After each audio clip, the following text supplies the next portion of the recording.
যখনই ওযু করবেন ওই ওযু দিয়ে 2 রাকাত নামাজ পড়ার চেষ্টা করবেন। নবীজি যখন জান্নাতে মেরাজের রাতে জান্নাতে গিয়েছেন, নবীজি সাল্লাল্লাহু আলাইহি ওয়াসাল্লাম বলেছেন, আমি যখনই জান্নাত গিয়েছি, মানে আমাকে যখনই জান্নাত দেখানো হয়, তখনই আমি বেলাল তোমার পায়ের শব্দ শুনতে পারি। সুবহানাল্লাহ।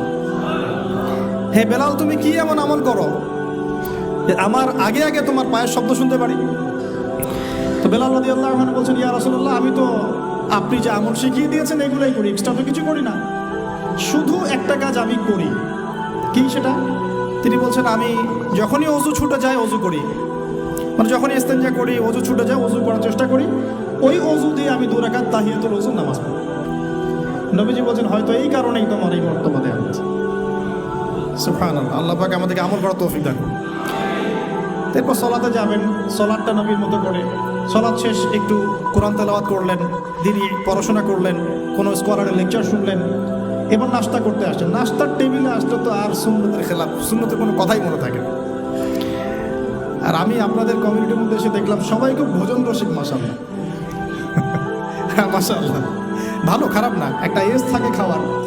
তবে খাওয়ার ক্ষেত্রে এই দুটো হাদিস মাথায় রাখবেন। এক, নবী সাল্লাল্লাহু আলাইহি ওয়াসাল্লাম বলেছেন, একজন মুমিন বান্দার এতটুকু খাওয়ার যথেষ্ট যা দিয়ে সে কোমর সোজা করে আল্লাহর ইবাদত করতে পারে। আর এই পুরো ওয়ার্ল্ডটাই এখন এই কয়েকটা জিনিসের উপর টিকে আছে: খাওয়া, ফ্রি সেক্সুয়াল সম্পর্ক, জুলুম, পলিটিক্যাল জুলুম। খাবে, ওপেন সেক্স করবে, মদপান করবে, হ্যাঁ, পরকালে কনসেপ্ট ভুলে এই দুনিয়ার জীবনে যা যা পাওয়া যায়, মদ, ক্যাসিনো, জুয়া, খাওয়া, নারী, আর মুসলিমদেরকে মারোয়ার কাটো। আর শয়তানি একটা শাসন শুরু হয়েছে। তো যেটা বলছিলাম যে খাওয়ার ক্ষেত্রে কয়টা হাদিস মনে রাখবেন ভাই? এক, একজন মুমিন বান্দার খাওয়া দাওয়ার জন্য এতটুকু যথেষ্ট যতটুকু দিয়ে সে কোমর সোজা করে আল্লাহর ইবাদত করতে পারে। এক, এরপরেও যদি তাকে খেতে হয় সে যেন তার পেটটাকে 3 ভাগ করে দেয়। কয় ভাগ? 3 ভাগ। নবীজি বলছেন, মুমিনরা পেটের 1 ভাগ খাবে, 1 ভাগ পানি খাবে, পানি দ্বারা পূর্ণ করবে, আর 1 ভাগ খালি রাখবে শ্বাস প্রশ্বাস চলাচলের জন্য। এই খাওয়ার সুন্নত, খাওয়ার টেবিলেই তো আমরা হেরে যাচ্ছি। আমরা তো খাওয়ার টেবিলেই হেরে যাচ্ছি। আমরা যুদ্ধের মাঠে জিতবো কিভাবে? এক সাহাবী খেজুর খাচ্ছিলেন বদরের যুদ্ধের সময়, এটা আপনার রাহিকুল মাকতুম গ্রন্থে পাবেন। খেজুর খাচ্ছেন, সৈন্য বিন্যাস করা হচ্ছে, নবীজি ভাষণ দিচ্ছেন, ওয়াসারিউ ইলা মাগফিরাতিন মির রাব্বিকুম ওয়া জান্নাহ,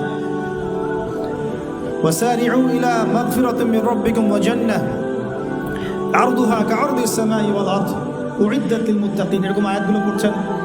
ওই সাহাবী শুনে হাতের খেজুরগুলো ছুঁড়ে ফেলে দিলেন, দিয়ে ছুটলেন সামনে।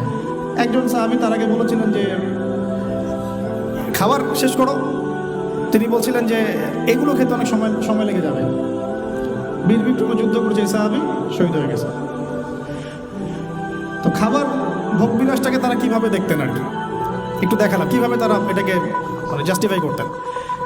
এখন ওমর রাদিয়াল্লাহু একটা কথা মনে পড়ে গেল। ওমর রাদিয়াল্লাহুর সময় একটা দুর্ভিক্ষ হয়েছিল, কিন্তু তো ওই সময় জনগণ খাবার সংকটে ভুগছে বলে খলিফাতুল মুসলিমিন ওমর রাদিয়াল্লাহু আনহু দীর্ঘদিন শুধুমাত্র রুটি আর জাইতুনের তেল খেয়েছিলেন। শুধুমাত্র রুটি আর জাইতুনের তেল।